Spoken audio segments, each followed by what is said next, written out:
बिस्मिल्लाहिर्रहमानिर्रहीम। Software engineering के subject में मिड से पहले हम लोगों ने सॉफ्टवेयर डेवलपमेंट लाइफ साइकिल के बारे में बात स्टार्ट की थी कि सॉफ्टवेयर बनाने में 5 फेजेस यूज़ होती हैं। यानी सबसे पहले आप सॉफ्टवेयर की रिक्वायरमेंट को गैदर करते हैं, उसके बाद उसका आर्किटेक्चर एंड डिज़ाइन करते हैं और सॉफ्टवेयर की कोडिंग करके उसको टेस्ट करके यूज़र के पास जाके उसको इंस्टॉल कर दिया जाता है, चला दिया जाता है, इम्प्लीमेंट कर दिया जाता है और उसके बाद उसमें चेंजेस कंटिन्यूसली जो है वो करनी पड़ती हैं।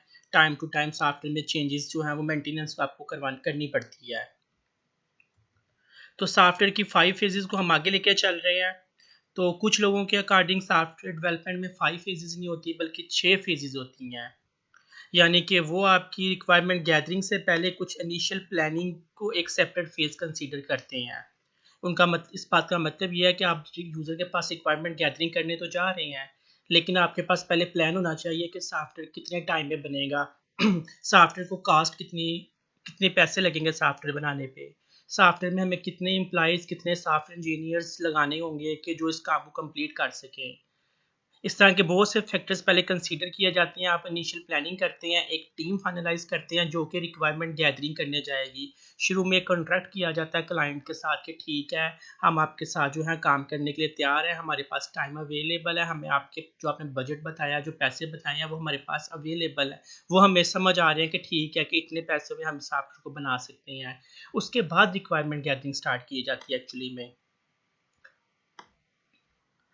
अच्छा, रिक्वायरमेंट गैदरिंग के बाद आगे फिर वही 4-5 फेजेस हैं, लेकिन कुछ लोगों के according software development life cycle में 6 फेजेस नहीं बल्कि 7 फेजेस हैं। ठीक है, वो रिक्वायरमेंट गैदरिंग से पहले प्लानिंग को कंसीडर करते हैं, लेकिन फेज नंबर 6 जिसमें हमने इम्प्लीमेंटेशन और मेंटेनेंस की बात की थी, वो इम्प्लीमेंटेशन को और मेंटेनेंस को सेपरेट सेपरेट फेज कंसीडर करते हैं। यानी उनके अकॉर्डिंग ये है कि इम्प्लीमेंटेशन एक सेपरेट काम है। आप सॉफ्टवेयर की कोडिंग करने के बाद उसको टेस्ट कर लेते हैं, टेस्ट करने के बाद यूज़र के फैक्ट्री में, यूज़र के बैंक में, यूज़र की यूनिवर्सिटी में ले जाते हैं और वहाँ जाके सॉफ्टवेयर को इंस्टॉल करते हैं, चलाते हैं, वहाँ के लोगों को ट्रेनिंग देते हैं और सॉफ्टवेयर जो है वो रजिस्टर बंद कर दिए जाते हैं और अब लोग सॉफ्टवेयर पे काम शुरू कर देते हैं। कोई भी कागज़ कापियाँ जो हैं अब उस पर हिसाब किताब नहीं होता, बल्कि आपके सॉफ्टवेयर जो है वो सारी चीज़ों को मैनेज करेगा। लेकिन उसके बाद उनका मानना ये है कि उसके बाद एक और फेज़ आ जाती है जो कि एक सेपरेट फेज़ है, जो कि जब तक सॉफ्टवेयर चलता जाएगा वो मेंटेनेंस फेज़ ने जो है वो हमेशा रहना है। अगर सॉफ्टवेयर 5 साल यूज़ कर रहे हैं, सॉफ्टवेयर आप 20 साल यूज़ कर रहे हैं, सॉफ्टवेयर 80 साल यूज़ कर रहे हैं, तो सॉफ्टवेयर में तो मेंटेनेंस चलती रहनी है। यानी नए डिपार्टमेंट खुल सकते हैं, फीस चेंज हो सकती है, बिजनेस की जो है वो इंपोर्ट एक्सपोर्ट के टैक्स रेट चेंज हो सकते हैं, बहुत सी चीज़ें सॉफ्टवेयर में चेंज होनी होती हैं टाइम के साथ साथ। तो मेंटेनेंस एक ऑनगोइंग एक्टिविटी है, चलती रहने वाली एक्टिविटी है। तो लास्ट फेज जो कि समझी जाती है कि कभी ना ख़त्म होने वाली फेज जो है वो मेंटेनेंस फेज है। कुछ लोगों के अकॉर्डिंग ये इम्प्लीमेंटेशन से एक अलहदा फेज है। ये सारी इन्फॉर्मेशन आप इस वेबसाइट पर जाके भी देख सकते हैं जिन्होंने 7 फेजेस या 5 फेजेस या 6 फेजेस की बात की है सॉफ्टवेयर डेवलपमेंट साइकिल में। मैंने नेट में बहुत से आर्टिकल्स देखे हैं जिसमें 4 फेजेस की बात भी हुई है और 8 फेजेस की बात भी हुई है, लेकिन हम इस सब्जेक्ट में नॉर्मली 5 फेजेस को लेकर चले हैं कि सॉफ्टवेयर डेवलप करने के लिए 5 फेजेस हैं। रिक्वायरमेंट गैदरिंग, फिर आर्किटेक्चर एंड डिज़ाइन, फिर कोडिंग, टेस्टिंग और इम्प्लीमेंटेशन। लास्ट वीडियो में हम लोगों ने रिक्वायरमेंट गैदरिंग की डिटेल में बात की थी कि सॉफ्टवेयर बनाने की जो 5 फेजेस हैं उसके डिफरेंट मॉडल्स हैं। उनमें उसको आप इंक्रीमेंटली बना सकते हैं, वाटरफॉल मॉडल की मदद से बना सकते हैं, रैपिड एप्लीकेशन डेवलपमेंट मॉडल को यूज़ करके फॉलो किया जा सकता है, स्पाइरल मॉडल को फॉलो किया जा सकता है। मॉडल्स के बाद हमने रिक्वायरमेंट गैदरिंग की फेज को डिस्कस करना स्टार्ट कर दिया था लास्ट वीडियो में। रिक्वायरमेंट गैदरिंग में हम लोगों ने रिक्वायरमेंट गैदरिंग के लेवल्स देखे, रिक्वायरमेंट गैदरिंग का प्रोसेस मॉडल देखा और रिक्वायरमेंट गैदरिंग में बहुत सी चीज़ें देखी। इवन रिक्वायरमेंट गैदरिंग को जो है वो हम एक डायग्राम की फॉर्म में यूज़ केस डायग्राम की मदद से जो है वो रिप्रेजेंट भी करते हैं। और जब रिक्वायरमेंट की फेज़ मुकम्मल होती है तो उसके बाद हमारे हाथ में जो है वो एक डॉक्यूमेंट आ जाती है जिसको हम SRS कहते हैं, सॉफ्टवेयर रिक्वायरमेंट डॉक्यूमेंट जो है, सॉफ्टवेयर रिक्वायरमेंट स्पेसिफिकेशन डॉक्यूमेंट। तो फेज़ 0 की अगर बात की जाए, अगर हम अपने 5 फेजेस को वैसे ही कंसीडर करें जैसा कि हमने शुरू में प्लान किया था, तो हम प्लानिंग फेज़ को फेज़ 0 कह सकते हैं। जैसा कि मैंने यहाँ पे ऊपर शो किया है कि प्लानिंग फेज़ जो है वो हम उसको 0 फेज़ जो है वो कंसीडर कर सकते हैं यहाँ पे। तो प्लानिंग फेज़ में आप लोगों को मैंने बता दिया है कि आप रिक्वायरमेंट गैदरिंग से पहले कुछ इनिशियल सॉफ्टवेयर के साइज़ को सोचते हैं कितने टीम मेंबर्स चाहिए होंगे, हमें कितना टाइम लगेगा, क्या हमारे पास टीम इस वक्त अवेलेबल है, बाकी प्रोजेक्ट में हम बिजी तो नहीं है, और सॉफ्टवेयर पे हमारा कितना बनाने में खर्चा आएगा, और हमें जो है वो यूज़र कितने पैसे ऑफर कर रहा है, और सॉफ्टवेयर किस फील्ड में बनाना है। तो इसके लिए डिफरेंट टेक्निक्स हैं, तो आप जज करते हैं। नॉर्मली ये प्रोजेक्ट मैनेजमेंट में ये टेक्निक्स पढ़ी जाती हैं, प्रोजेक्ट मैनेजर इन चीज़ों को कंसिडर करते हैं। कंस्ट्रक्टिव कास्ट मेथोडोलॉजी या मॉडल एक टेक्निक है जिसमें सॉफ्टवेयर की कास्ट जज की जाती है। सॉफ्टवेयर में कितने फंक्शन पॉइंट्स हैं, सॉफ्टवेयर में कितनी फंक्शनैलिटीज़ बनानी है। तो फंक्शन पॉइंट एनालिसिस एक और टेक्निक है सॉफ्टवेयर का साइज जज करने के लिए।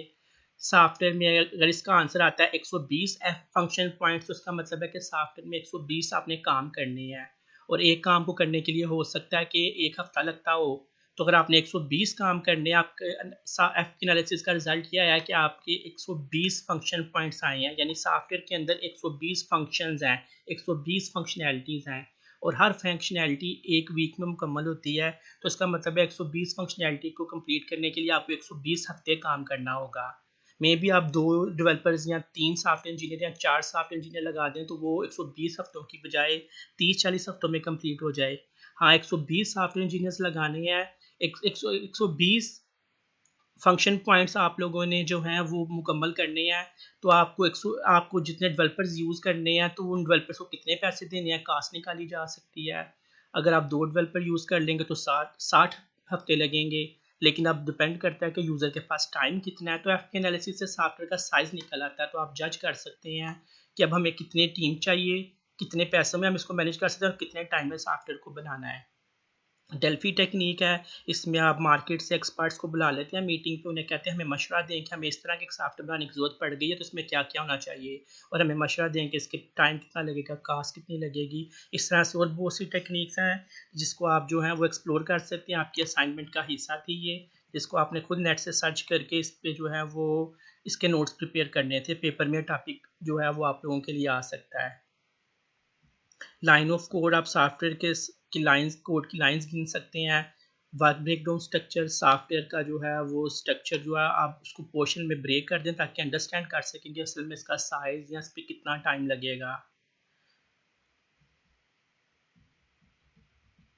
आगे मूव करते हैं। लास्ट वीडियो हम लोगों ने सॉफ्टवेयर इंजीनियरिंग के सॉफ्टवेयर डेवलपमेंट की पहली फेज़ की बात की थी, जो कि रिक्वायरमेंट गैदरिंग थी। अब हम सॉफ्टवेयर की दूसरी फेज़ की बात करेंगे जिसका नाम सॉफ्टवेयर आर्किटेक्चर एंड डिज़ाइन है।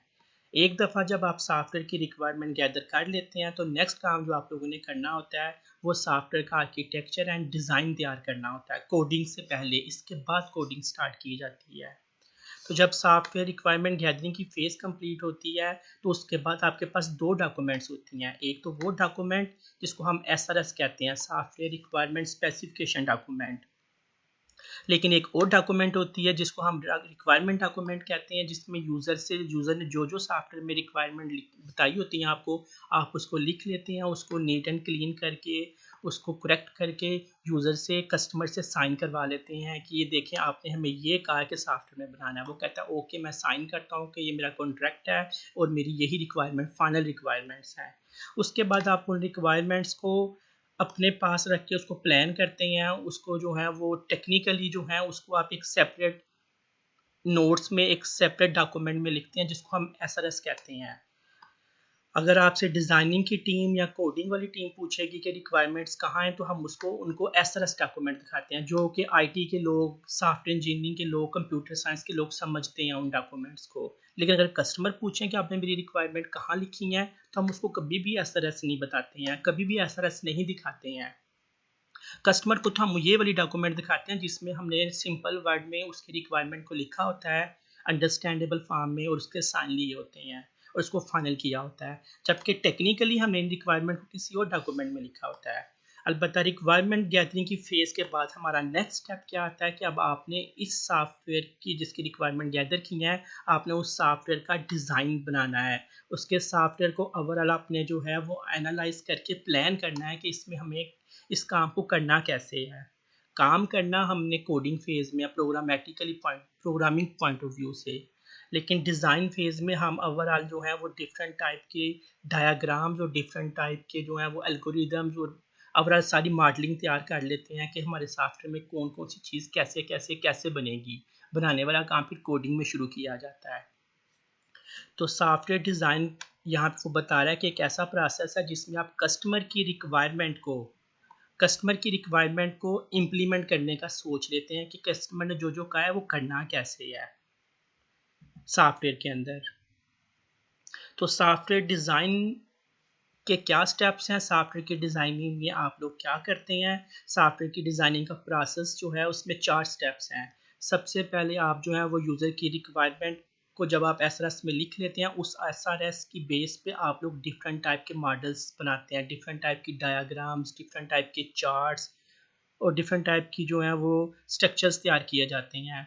उसके बाद आप उसको एनालाइज करते हैं कि ठीक है, हमारी जो सारी मॉडलिंग हुई है, सारी डिज़ाइनिंग हुई है, सारे आर्किटेक्चर्स जो बने हैं वो एसआरएस के अकॉर्डिंग है। हम उसको एनालाइज करते हैं एसआरएस पॉइंट ऑफ व्यू से, और अगर एसआरएस के अकॉर्डिंग बन गया सारा मॉडलिंग, सारी डायग्राम, सारे आर्किटेक्चर्स, तो हम इसको इन इन अपने डायग्राम्स को, इन आर्किटेक्चर्स को, इन मॉडल्स को एक दूसरी डॉक्यूमेंट में लिखते हैं जिसको हम SAD डॉक्यूमेंट कहते हैं, software architecture and design document. ये वो डॉक्यूमेंट है जो आगे हम नेक्स्ट फेज में कोडिंग वालों को, प्रोग्रामिंग वालों को भेजेंगे कि ये हमने सॉफ्टवेयर का डिज़ाइन और प्लान और इसका ओवरऑल आर्किटेक्चर तैयार कर दिया है, अब आप इसको देख के कोडिंग शुरू करें। लेकिन जब इस डॉक्यूमेंट को बनाया जाता है, उसके बाद हम इस डॉक्यूमेंट को एक दफ़ा रिव्यू भी करते हैं कि क्या ये डॉक्यूमेंट जो है प्रोग्रामर्स को जिनके लिए हमने बनाया है, क्या उनको ये समझ आ जाएगी कि नहीं आ जाएगी। एनालिसिस में ये देखते हैं कि हमारी जो मॉडलिंग है ये एसआरएस के मुताबिक की है कि नहीं की। जबकि रिव्यू में हम अपनी डॉक्यूमेंटेशन को आगे वाले लोगों के लिए, प्रोग्रामर्स के लिए, कोडर्स के लिए देखते हैं कि क्या उनकी समझ के मुताबिक सही बन गई है ये डॉक्यूमेंट।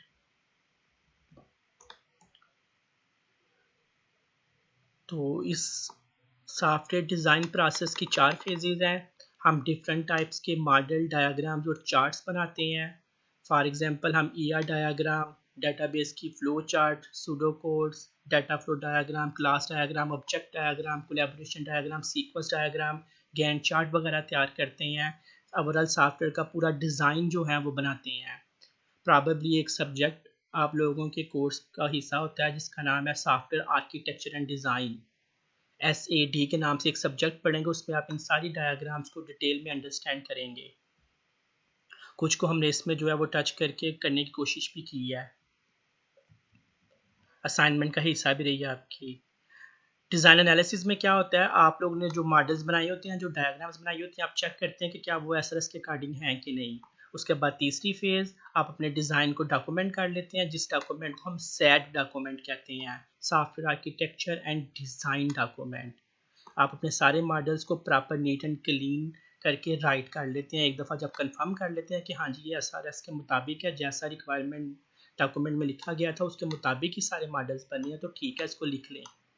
जब लिख लेते हैं तो इसको एक दफ़ा दोबारा रिव्यू किया जाता है। रिव्यू किया जाता है कि क्या जिन लोगों के लिए हमने ये डॉक्यूमेंट बनाई है, प्रोग्रामर्स, डेवलपर, कोडर्स, क्या उनको इस डॉक्यूमेंट की समझ आ जाएगी, क्या उनके लिए हमने हर वो चीज़ इसमें लिख दी है जो कि उनकी समझ के लिए ज़रूरी थी, ताकि वो इस डॉक्यूमेंट को पढ़ के इस डिज़ाइन को इम्प्लीमेंट कर सकें, इस डिज़ाइन को एक सॉफ्टवेयर की शक्ल दे सकें।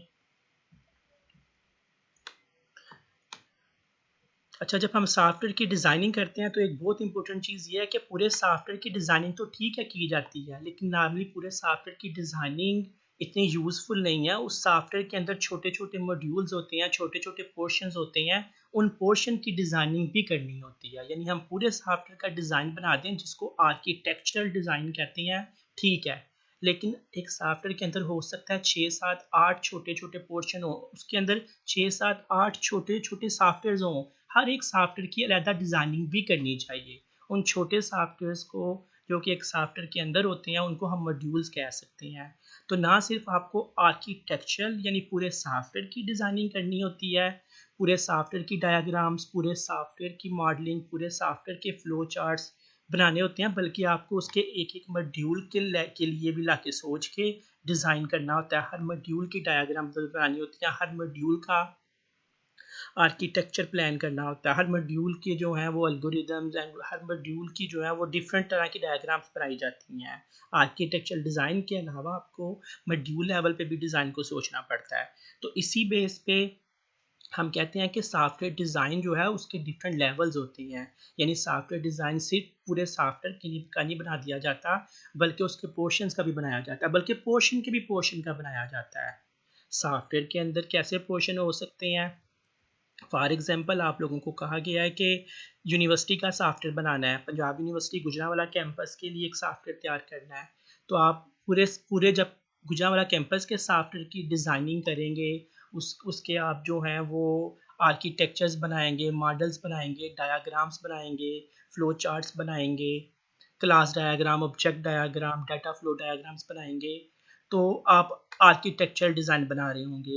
लेकिन पंजाब यूनिवर्सिटी गुजरांवाला सॉफ्टवेयर के अंदर भी छोटे छोटे से सॉफ्टवेयर हैं। For example attendance management software या attendance management system, accounts management software, account management system, cafeteria management system, admission management system, fees management system, library management system, exams and time table management system.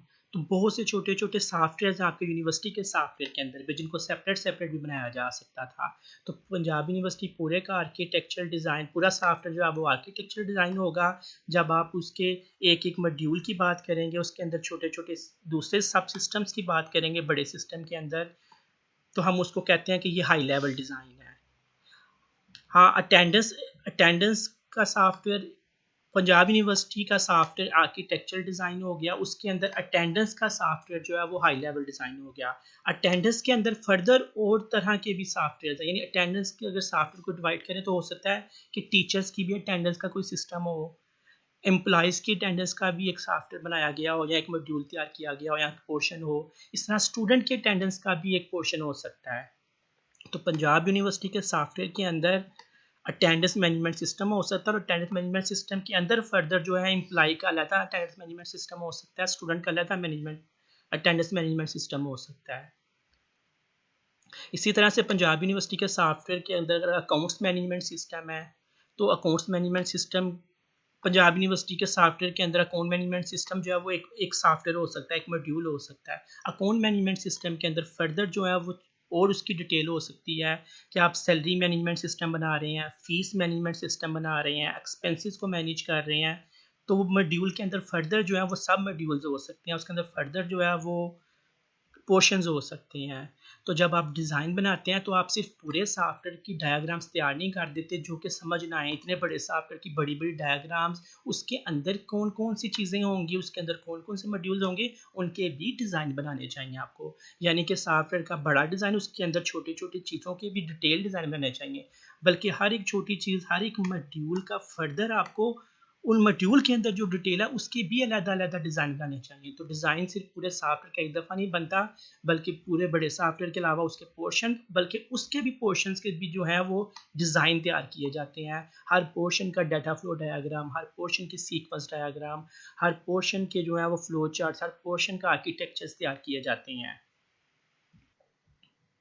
अच्छा, ये बात होगी software के design के levels की। यानी software का design किसी एक लेवल पे नहीं बनाया जाता, उसको पूरे सॉफ्टवेयर के लेवल पे, उसके अंदर मॉड्यूल्स के लेवल पे, बल्कि हर मॉड्यूल के फर्दर डिटेल पे भी डिज़ाइन बनाए जाते हैं। अच्छा, सॉफ्टवेयर की डिज़ाइन के लेवल्स के बाद मूव करते हैं सॉफ्टवेयर की डिज़ाइन के अप्रोचेस। सॉफ्टवेयर को जब आपने डिफरेंट लेवल पे डिज़ाइन करना है तो किस अप्रोच पे डिज़ाइन किया जा सकता है। यानी सबसे पहले आपको पूरे सॉफ्टवेयर का डिज़ाइन बनाना चाहिए, फिर उसके अंदर जो मॉड्यूल्स हैं 6-7 मॉड्यूल्स, फिर उन मॉड्यूल्स को सोचना चाहिए, और फिर उसके अंदर जो 50-50 डिटेल चीज़ें हैं उनको डिज़ाइन करना चाहिए। पहले कौन से डायग्राम्स, पहले कौन से आपको जो है वो आर्किटेक्चर्स तैयार करने चाहिए, पहले कौन सी जो है वो आपको जो है वो डायग्राम्स और चार्ट्स बनाने चाहिए। तो एक दूसरी अप्रोच है जिसमें आप सबसे पहले जो है वो सॉफ्टवेयर के अंदर जो छोटे छोटे कंपोनेंट्स हैं उनको पहले डायग्राम्स बना लेते हैं, उनके पहले चार्ट्स बना लेते हैं। उसके बाद आप उसको इकट्ठा करके उनको मॉड्यूल सोच लेते हैं कि ठीक है ये 10 कामों को इकट्ठा करें तो ये अटेंडेंस का मॉड्यूल हो जाएगा। इन 10 छोटे छोटे काम को कंपोनेंट्स को इकट्ठा करें तो ये जो है ये एग्ज़ाम से रिलेटेड एक मॉड्यूल बन जाएगा। इन 12 छोटे छोटे कामों को कंपोनेंट्स को इकट्ठा करें तो ये जो है ये लाइब्रेरी से रिलेटेड सारा काम मॉड्यूल बन जाएगा। और इन सारे 5 6 7 मॉड्यूल्स को अटेंडेंस वाले, एग्जाम्स वाले, फीस वाले, कैफेटेरिया वाले मॉड्यूल्स को इकट्ठा किया जाए तो ये ओवरऑल पूरे सॉफ्टवेयर जो है उसका एक डिज़ाइन बना लिया जाएगा, पूरा आर्किटेक्चर लेवल डिज़ाइन बन जाएगा। तो दो अप्रोचेज हैं कि आप पूरे सॉफ्टवेयर का डिज़ाइन पहले बनाएं, फिर उसके मॉड्यूल्स की का बनाएं और फिर हर मॉड्यूल्स की डिटेल का बनाएं। या दूसरी अप्रोच है कि पहले डिटेल छोटी छोटी चीज़ों का बना लें, फिर मॉड्यूल्स के डिज़ाइन तैयार कर लें और फिर आर्किटेक्चर लेवल डिज़ाइन तैयार कर लें। तो दोनों अप्रोचेज यूज़ होती हैं। दोनों में से कौन सी अप्रोच बेस्ट है यूज़ करने के पॉइंट ऑफ व्यू से, तो ये दोनों में से हम किसी एक को बेस्ट अप्रोच नहीं कह सकते। हाँ, अगर आपने पहले ऐसे बहुत से सॉफ्टवेयर बनाए हुए हैं ऐसे ही रिलेटेड, यानी आप पहले भी आप 3 4 यूनिवर्सिटीज़ का सॉफ्टवेयर बना चुके हैं, तो फिर आप डेफिनेटली जो है पूरे सॉफ्टवेयर के डिज़ाइन को आप इजीली बना लेंगे पहले ही। और फिर उसके अंदर क्या क्या चीज़ें होंगी वो आपको पता होंगी, और फिर उसके अंदर क्या क्या चीज़ें होंगी आप उसकी भी डिज़ाइनिंग आराम से कर सकते हैं। लेकिन एक ऐसा सॉफ्टवेयर जो कि आपने पहले कभी बनाया ही नहीं है या आपके लिए नया है, या उसमें कुछ ऐसी चीज़ें हैं जो कि आपको लगता है कि इसको अंडरस्टैंड करना या इसको ओवरऑल एकदम सोचना बड़ा मुश्किल काम है, तो पहले आप उसके छोटे छोटे कंपोनेंट्स को अंडरस्टैंड करते हैं, उनके डिज़ाइंस बनाते हैं, उनको प्लान करते हैं, उनके चार्ट्स बनाते हैं, उनकी डायग्राम्स बनाते हैं। फिर उन छोटे छोटे 60 70 पोर्शंस को इकट्ठा करके आप सोचते हैं कि ठीक है इन 10 पोर्शन से एक मॉड्यूल बन जाएगा, दूसरे 10 पोर्शन से दूसरा मॉड्यूल बन जाएगा, तीसरे 10 पोर्शन को इकट्ठा किया जाए तो ये अकाउंट्स का मॉड्यूल बन जाएगा, इन 10 पोर्शन को इकट्ठा किया जाए तो ये कैफेटेरिया का मॉड्यूल बन जाएगा, इन 10 पोर्शंस को इकट्ठा करेंगे तो ये जो है ये एग्ज़ाम्स का या लाइब्रेरी का मॉड्यूल बन जाएगा। इन 12 13 पोर्शंस को कंपोनेंट्स को इकट्ठा करें तो ये जो है ये एडमिशन मैनेजमेंट पोर्शन बन जाएगा। और जब हम इन सब मॉड्यूल्स को इकट्ठा करेंगे तो ये हमारा पूरा सॉफ्टवेयर इस तरह का डिज़ाइन होगा, इस तरह से बनेगा। तो ये डिपेंड करता है कि आपका उस पर ग्रिप है तो आप जो है वो सॉफ्टवेयर के ऊपर से आ सकते हैं टॉप डाउन अप्रोच को यूज़ करते हुए। लेकिन अगर आपको सॉफ्टवेयर की इतनी ज़्यादा अंडरस्टैंडिंग नहीं है, थोड़ा सा न्यू टाइप का सॉफ्टवेयर है, थोड़ा डिफ़िकल्ट है, कम्प्लेक्स है, तो आप उसके जो है वो छोटे छोटे चीज़ों को जो है वो समझने के बाद उसको थोड़ा सा बड़े लेवल पे और फिर फुल बड़े लेवल पे पूरे सॉफ्टवेयर का भी डिज़ाइन कैप्चर कर सकते हैं, टैकल कर सकते हैं। सॉफ्टवेयर की डिज़ाइनिंग की बात कर रहे हैं तो सॉफ्टवेयर के डिज़ाइन के कुछ प्रिंसिपल्स हैं। एक अच्छा सॉफ्टवेयर का डिज़ाइन के वैसे तो बहुत से प्रिंसिपल्स हैं, लेकिन कुछ प्रिंसिपल जिनको हम जो है वो बहुत ज़्यादा कंसीडर किया जाता है, समझा जाता है, सोचा जाता है, बात की जाती है, डिस्कस किए जाते हैं, वो ये 8 प्रिंसिपल्स हैं। ये 8 प्रिंसिपल हैं सॉफ्टवेयर डिज़ाइन के। एक अच्छा सॉफ्टवेयर का जब आप डिज़ाइन बना रहे हो तो आपको सॉफ्टवेयर को पूरे सॉफ्टवेयर का डिज़ाइन बनाने की बजाय उसके अलग-अलग मॉड्यूल करके, उसके अलग-अलग पोर्शन करके एक पूरे सिस्टम के सब सिस्टम के भी डिज़ाइन बनाने चाहिए। ये बात अभी हमने ख़त्म की है।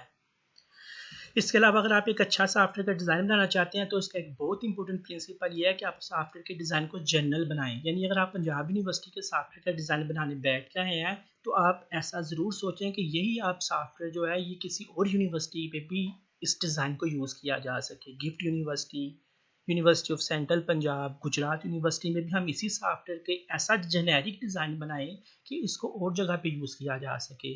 अगर हम किसी बैंक के लिए सॉफ्टवेयर तैयार कर रहे हैं तो क्यों ना एक ऐसा जनरल डिज़ाइन बनाया जाए कि वो और बैंक्स में भी इस्तेमाल किया जा सके। इसी तरह से अगर आप एक सॉफ्टवेयर का डिज़ाइन बना रहे हैं तो उसका एक बहुत बड़ा इंपॉर्टेंट प्रिंसिपल ये है कि आप सॉफ्टवेयर डिज़ाइन को डिफरेंट लेवल ऑफ एब्स्ट्रैक्शन पे बनाएं। यानी अगर कोई इंसान सॉफ्टवेयर की फुल इन डेप्थ डिटेल में नहीं जाना चाहता, यानी वो बस ये चाहता है कि जी आप मुझे बता दें कि आपके सॉफ्टवेयर में क्या है, तो हम उसको आर्किटेक्चर डिज़ाइन दिखा देंगे। अगर वो कहता है नहीं मुझे थोड़ा सा डिटेल बताएं तो ठीक है, हम उसको जो है वो मॉड्यूल लेवल डिज़ाइन दिखा देंगे। अगर वो कहता है नहीं नहीं नहीं आप मुझे इसकी फुल एक्सप्लेनेशन दें कि सॉफ्टवेयर में असल में आप कर क्या क्या काम रहे हैं, तो हम उसको डिटेल डिज़ाइन भी दिखा सकते हैं। तो ये दोबारा वही वाली बात हो रही है कि एक अच्छा सॉफ्टवेयर का डिज़ाइन ऐसा होता है कि जिसमें जो है वो एब्स्ट्रैक्शंस के लेवल होते हैं। यानी कि हमने पूरे सॉफ्टवेयर की एक ही बात की होती है एक डायग्राम के अंदर, उसके अंदर छोटी छोटी क्या चीज़ें हैं वो हमने हाइड की होती हैं। लेकिन हमारे पास ऐसा डिज़ाइन भी होना चाहिए जिसका लेवल थोड़ा सा अंदर वाला भी हो, यानी कि वो बताए कि भाई हमारे सॉफ्टवेयर में असल में 7 हिस्से हैं, 7 मॉड्यूल्स हैं, बल्कि उससे भी डिटेल लेवल हो आपके पास, यानी कि हम और ज़्यादा डिटेल में भी जा सकते हैं। लाजमी नहीं कि हमने फुल एब्स्ट्रैक्ट लेवल पर रहना है, बाहर बाहर से पूरे सॉफ्टवेयर की बात करनी है, बल्कि उसके और लेवल्स भी होने चाहिए। बहुत ज़्यादा एब्स्ट्रैक्शन होनी चाहिए आर्किटेक्चर लेवल पे, और बहुत ज़्यादा डिटेल भी हो सकता है आपका सॉफ्टवेयर का डिज़ाइन। इसको मज़ीद आगे जाके बात करते हैं। अच्छा, अगर आपके सॉफ्टवेयर की बात की जा रही है और कोई आपसे पूछे कि इसमें जो है ये आप अटेंडेंस मैनेजमेंट सिस्टम भी बनाएंगे, तो हम उन्हें कहते हैं हाँ जी अटेंडेंस मैनेजमेंट सिस्टम बनाएंगे। जब स्टूडेंट पहले यूनिवर्सिटी में एडमिशन लेता है तो एडमिशन के बाद वो जब फीस जमा करवाता है तो वो हमसे पूछेंगे कि भाई हम तो आपसे सिर्फ अटेंडेंस की बात कर रहे हैं, आप हमें एडमिशन वाले मॉड्यूल का क्यों बता रहे हैं, या आप हमें फीस वाले अकाउंट्स के मॉड्यूल का क्यों बता रहे हैं। तो हम उन्हें कहते हैं भाई वो तो सारे आपस में लिंक है ना। तो वो हमें कहता है नहीं नहीं, आप हमें सिर्फ जो है बाकी इन्फॉर्मेशन को हमारे से हाइड करके हमें सिर्फ वो वाला डिज़ाइन दिखाएं जो कि सिर्फ अटेंडेंस से रिलेटेड है। तो डेफिनेटली सॉफ्टवेयर का डिज़ाइन का एक प्रिंसिपल है कि सॉफ्टवेयर का डिज़ाइन ऐसा होना चाहिए कि अगर आप किसी एक मॉड्यूल को या किसी एक चीज़ को एक्सप्लेन कर रहे हो तो बाकी इन्फॉर्मेशन को इग्नोर किया जा सके, बाकी इन्फॉर्मेशन को हाइड किया जा सके। अटेंडेंस को एक्सप्लेन करते करते आपको हाइड करना है कि ठीक है इसका पहले एडमिशन हो गया होगा, लेकिन उस बात को भी साइड पे रखें, इसकी फ़ीस जमा हुई है कि नहीं हुई उस बात को भी साइड पे रखें, लेकिन सिर्फ अटेंडेंस की कहानी जो है वो एक्सप्लेन करनी है आप लोगों ने। आपका डिज़ाइन हर एक चीज इन्फॉर्मेशन को एक्सप्लेन कर सकता हो, जबकि बाकी इन्फॉर्मेशन को समझने वाले से हाइड किया जा सकता हो।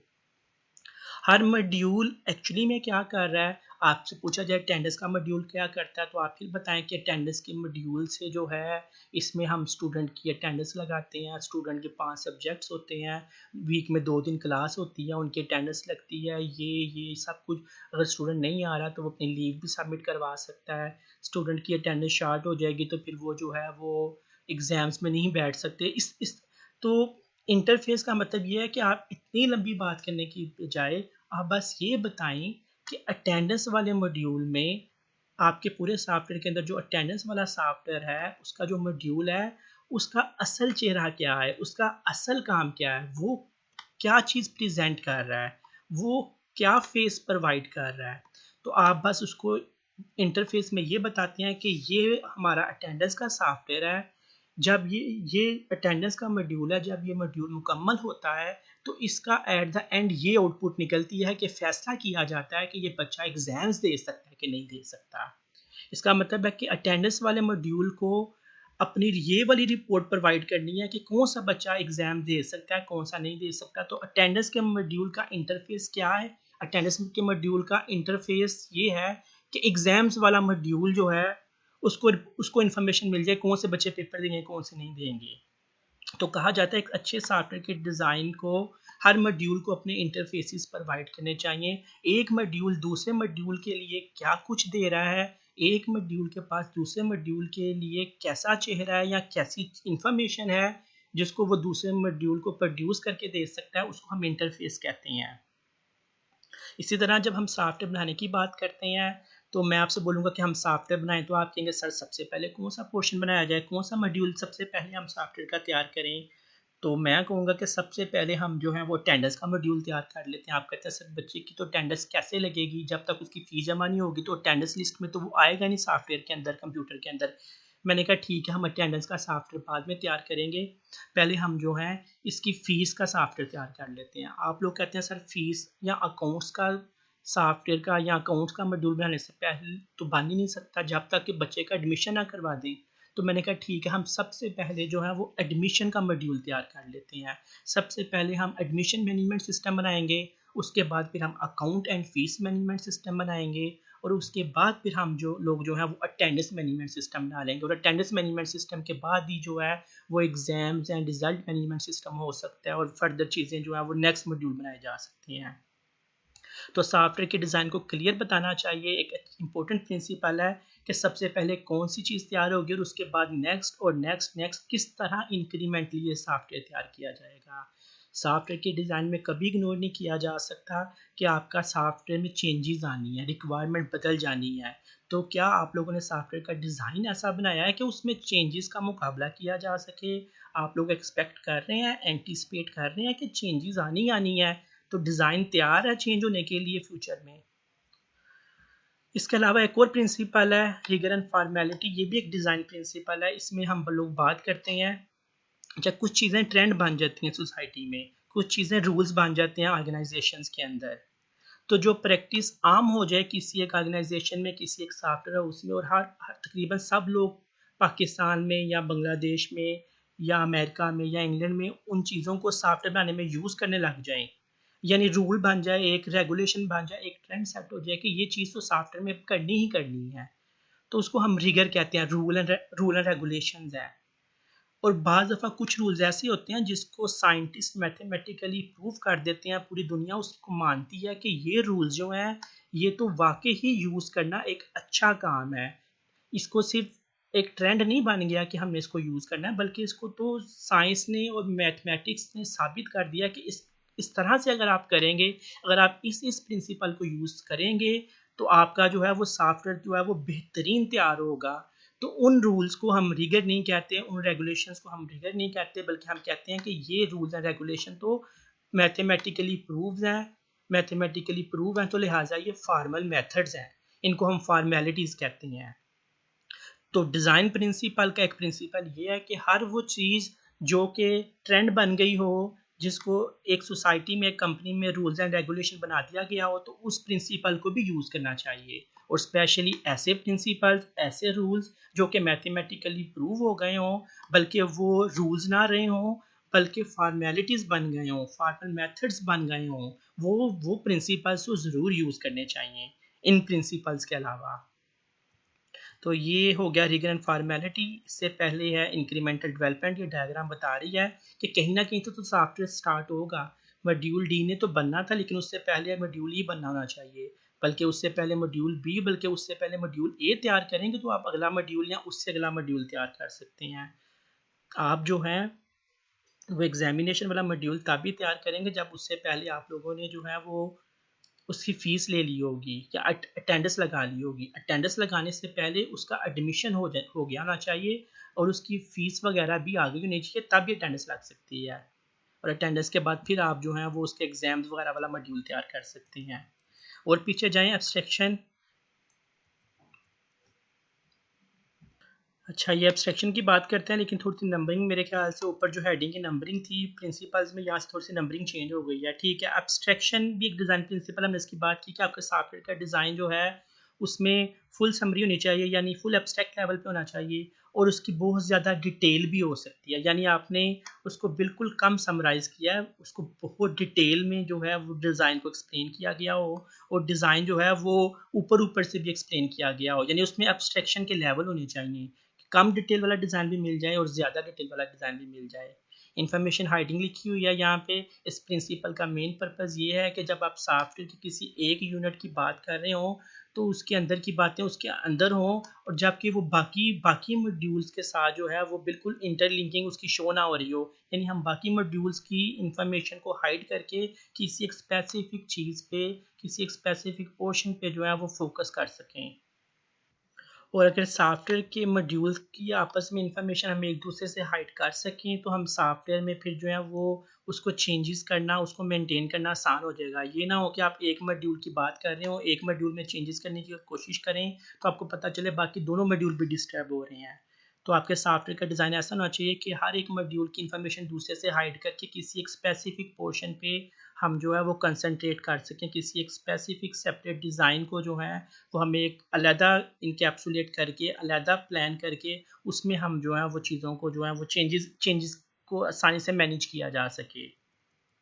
इंटरफेसेस की बात की थी कि सॉफ्टवेयर के हर मॉड्यूल को, हर यूनिट को बाकी सिस्टम को क्या देना है, बाकी सॉफ्टवेयर के लिए वो पोर्शन क्या कर रहा है, वो उसको खुद ही एक्सप्लेन कर देना चाहिए। यानी सॉफ्टवेयर सिस्टम का जो एक यूनिट है उसके अंदर जो काम वो कर रहा है वो उसके अंदर रहने चाहिए, और वो दूसरे मॉड्यूल को क्या आउटपुट दे सकता है, दूसरे मॉड्यूल को क्या प्रेजेंट कर सकता है, क्या चेहरा पेश कर सकता है दूसरे मॉड्यूल के लिए, वो उसको एज एन इंटरफेस खुद प्रोवाइड कर देना चाहिए।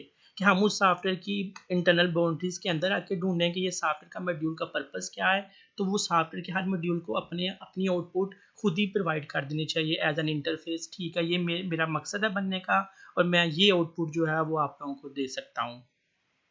output of a module must be available for the other modules to access without going into the internal detail of that module. हम एक मॉड्यूल की इंटरनल डिटेल में जाए बगैर दूसरे मॉड्यूल्स के लिए क्या दे सकता है हमारा ये वाला मॉड्यूल, वो सो खुद ही जो है अवेलेबल कर देना चाहिए अपनी इंफॉर्मेशन को, और उसको हम कहेंगे कि ये इंटरफेसिंग प्रोवाइड कर रहा है दूसरे मॉड्यूल्स के लिए। जनरलिटी, एक सॉफ्टवेयर का डिज़ाइन आपको ऐसा बनाना चाहिए, जितना मैक्सिमम पॉसिबल हो ऐसा बनाना चाहिए कि उसको हम जो है वो बाकी सिमिलर टाइप ऑफ सॉफ्टवेयर में, सिस्टम्स में, कंपनीज में यूज़ कर सकें। 100% तो ऐसा नहीं हो सकेगा कि आप एग्जैक्टली पंजाब यूनिवर्सिटी का सॉफ्टवेयर गिफ्ट यूनिवर्सिटी में चला लें, लेकिन काफ़ी हद तक आप डिज़ाइन को ऐसा तैयार कर सकते हैं कि उसमें मैक्सिमम चीज़ें जो हैं वो रीयूज़ की जा सकें, जनरल बनाई जा सकें। ऊपर वापस आ रहे हैं पहले प्रिंसिपल की तरफ। तो पहला प्रिंसिपल था कि सॉफ्टवेयर में मॉड्यूल्स, सॉफ्टवेयर के डिज़ाइन को मॉड्यूल्स बनाने चाहिए आपको, उसमें मॉड्यूलैरिटी को कंसीडर करना चाहिए। मॉड्यूलैरिटी कैसे बनाएंगे?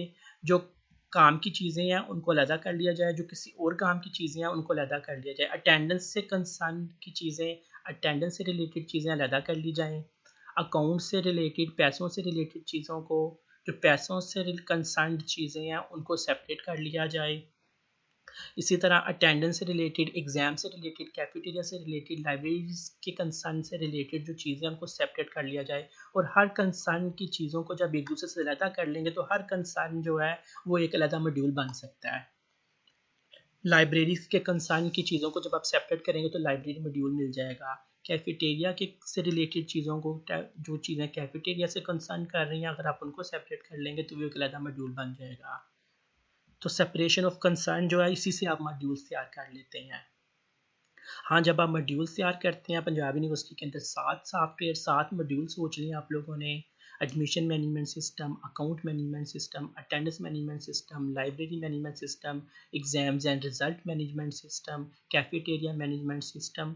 तो इन सारे सॉफ्टवेयर्स को फिर आप जो है इनके दरमियान आप लोगों ने देखना होता है कि हर मॉड्यूल का दूसरे मॉड्यूल से रिलेशनशिप वीक होना चाहिए। ठीक है, जो हर मॉड्यूल है दूसरे मॉड्यूल को कुछ ना कुछ तो लिंक होना है, लेकिन इनके दरमियान कपलिंग ना हो, यानी इतनी ज़्यादा डिपेंडेंसी ना हो कि एक मॉड्यूल दूसरे मॉड्यूल के बगैर चल ना सकता हो, बन ना सकता हो, समझा ना जा सकता हो।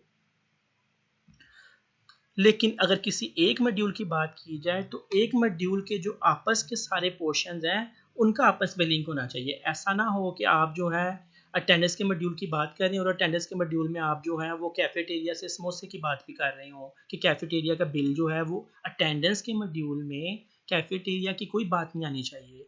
यानी एक मॉड्यूल के अंदर जो कंसर्न की चीज़ें हैं उनमें आपस में स्ट्रॉन्ग लिंक होना चाहिए, यानी कि एक मॉड्यूल के अंदर जो जो चीज़ें हैं वो आपस में एक दूसरे से स्ट्रॉन्गली रिलेटेड होनी चाहिए।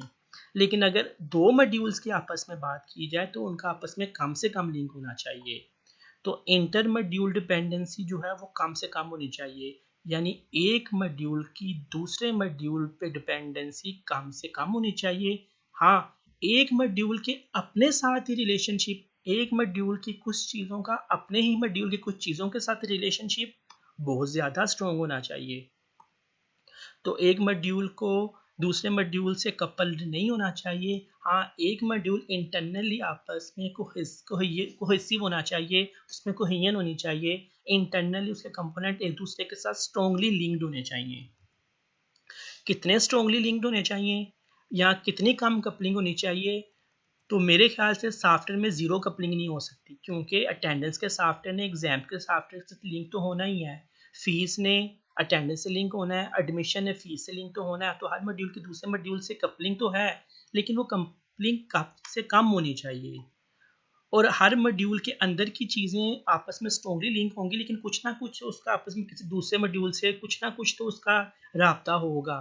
तो हम ज़ीरो कपलिंग तो नहीं कह सकते, लेकिन हमें ये ज़रूर कहना चाहिए कि एक कपलिंग जो है वो कम से कम होनी चाहिए।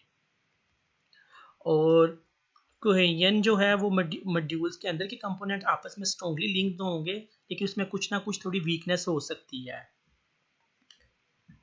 तो ये इसकी फर्दर टाइप्स हैं, इनको आप रीड आउट कर सकते हैं जनरल इंफॉर्मेशन के लिए, पेपर पॉइंट ऑफ व्यू से नहीं पूछा जा सकता ये। तो ये डायग्राम भी दो मॉड्यूल्स का दिखा रहा है कि एक मॉड्यूल का दूसरे मॉड्यूल के साथ कितना आपस में डिपेंडेंसी है, वो कम होनी चाहिए, कपलिंग कम होनी चाहिए। लेकिन अगर किसी एक मॉड्यूल की बात करें तो उसकी जो भी उसके अंदर छोटी छोटी चीज़ें हैं उनका आपस में एक ही मकसद होना चाहिए, एक ही काम के लिए वो यूज़ हो रहे होने चाहिए। तो सॉफ्टवेयर डिज़ाइन प्रिंसिपल से अगर हम आगे मूव करें, तो सॉफ्टवेयर की डिज़ाइन बनाने के लिए बहुत सी जो हैं वो सॉफ्टवेयर की डायग्राम्स, चार्ट्स बनाने के लिए बहुत से टूल्स यूज़ किए जाते हैं। इनको हम यूएमएल टूल्स कहते हैं, क्योंकि यूनिफाइड मॉडलिंग लैंग्वेज एक ऐसी लैंग्वेज है जिसको स्टैंडर्ड बना दिया गया है सॉफ्टवेयर के डिफरेंट आर्किटेक्चर, सॉफ्टवेयर के डिज़ाइन और सॉफ्टवेयर के चार्ट्स बनाने के लिए। तो आप लोगों ने भी सॉफ्टवेयर के कुछ डिज़ाइन बनाए हैं, सीक्वेंस डायग्राम बनाई है, कोलैबोरेशन डायग्राम बनाई है, यूज़ केस डायग्राम बनाई थी। तो यहाँ पे कुछ लिस्ट प्रोवाइड की गई है डिफरेंट टाइप के टूल्स जो कि सॉफ्टवेयर बनाने के लिए यूज़ किए जा सकते हैं। मैजिक ड्रा एक टूल है, माइक्रोसॉफ्ट विजियो एक टूल है, अक्सर बच्चों ने यूज़ किया, माइक्लिप्स भी स्टूडेंट्स ने यूज़ किया, नेट बीन्स में भी डायग्राम्स बनाई जा सकती हैं, यूनिफाइड मॉडलिंग लैंग्वेज की डिफरेंट डायग्राम्स बनाई जा सकती हैं। रैशनल रोज एक बड़ा फेमस सॉफ्टवेयर है जिसको इंस्टॉल करके आप लोग डायग्राम्स बना सकते हैं। इसी तरह से स्टार यूएमएल का जो है ये बड़ा फेमस है डिफरेंट टाइप की डायग्राम्स बनाने के लिए। यूनिफाइड मॉडलिंग लैंग्वेज के साथ इसमें आप डिफरेंट टाइप की डायग्राम्स बना सकते हैं। तो ये है सारी सॉफ्टवेयर के डिज़ाइन की बात। इसमें यहाँ से सॉफ्टवेयर डिज़ाइन प्रिंसिपल के बाद एंटी प्रिंसिपल्स भी लिखे हुए हैं कि सॉफ्टवेयर के डिज़ाइन में ये प्रिंसिपल्स फॉलो नहीं होने चाहिए, कि ये चीज़ें नहीं होनी चाहिए। यानी एक सॉफ्टवेयर के डिज़ाइन में अगर मॉड्यूलैरिटी नहीं होगी या मॉड्यूलैरिटी लैग करेगी तो सॉफ्टवेयर आसानी से फ्रेजाइल हो जाएगा, टूट-फूट का शिकार हो जाएगा। यानी हर मॉड्यूल अगर दूसरे मॉड्यूल पे कपल्ड हुआ, दूसरे मॉड्यूल से लिंक हुआ, तो एक मॉड्यूल में चेंजेस दूसरे मॉड्यूल को डिस्टर्ब करेंगी। तो मॉड्यूल्स के दरमियान आपस में कपलिंग नहीं होनी चाहिए, एक दूसरे पे डिपेंडेंसी नहीं होनी चाहिए। और अगर आप सॉफ्टवेयर का डिज़ाइन जेनेरिक ना बना सके तो आपका ये सॉफ्टवेयर भी किसी और के काम नहीं आ सकेगा। सिर्फ पंजाब यूनिवर्सिटी गुजरांवाला कैंपस में ही आप इसको यूज़ कर सकेंगे। इसको मूव करके गिफ्ट यूनिवर्सिटी या गुजरात यूनिवर्सिटी में नहीं चलाया जा सकेगा। तो सॉफ्टवेयर को आपको जनरल बनाना चाहिए ताकि इसको दूसरी कंपनीज में, दूसरी यूनिवर्सिटीज़ में, दूसरे बैंक्स वगैरह में भी मूव किया जा सके। अगर सॉफ्टवेयर का डिज़ाइन आप लोग इस चीज़ को नहीं सोचेंगे कि कल को चेंजेस आनी है और सॉफ्टवेयर का डिज़ाइन रिजिड बनाएंगे, तो कल को जब सॉफ्टवेयर में चेंजेस करेंगे तो आप चेंजेस आसानी से नहीं कर सकेंगे। और अगर आप फिर भी चेंजेस करेंगे तो एक चीज़ की चेंजेस फिर बाकी चीज़ों को बुरी तरह से डिस्टर्ब करेंगी और बल्कि शायद चेंजेस करना आप लोगों के लिए पॉसिबल ही ना हो। आप लोग साफ साफ कह देंगे नहीं नहीं नहीं नहीं, अब सॉफ्टवेयर में चेंज नहीं किया जा सकता, चेंज करेंगे तो बुरी तरह से सॉफ्टवेयर में प्रॉब्लम्स आएंगी, सॉफ्टवेयर चलना बंद हो जाएगा, 2 साल लग जाएंगे उसको ठीक करने में। तो फिर क्यों आप लोगों ने ऐसा सॉफ्टवेयर तैयार किया है या ऐसा डिज़ाइन बनाया कि जिसमें चेंजेस को ही नहीं सोचा कि कल को चेंजेस आनी है तो चेंजेस कैसे करनी है। तो सॉफ्टवेयर का डिज़ाइन रिजिड नहीं होना चाहिए, दूसरी जगह मूव किया जा सकता हो। सॉफ्टवेयर का डिज़ाइन में आपस में कम से कम कपलिंग हो मॉड्यूल्स के दरमियान, ताकि वो एक चेंज दूसरे को तोड़ फोड़ का शिकार ना हो। सॉफ्टवेयर एक मॉड्यूल में चेंजेस दूसरे को जो है वो डिस्टर्ब ना करे।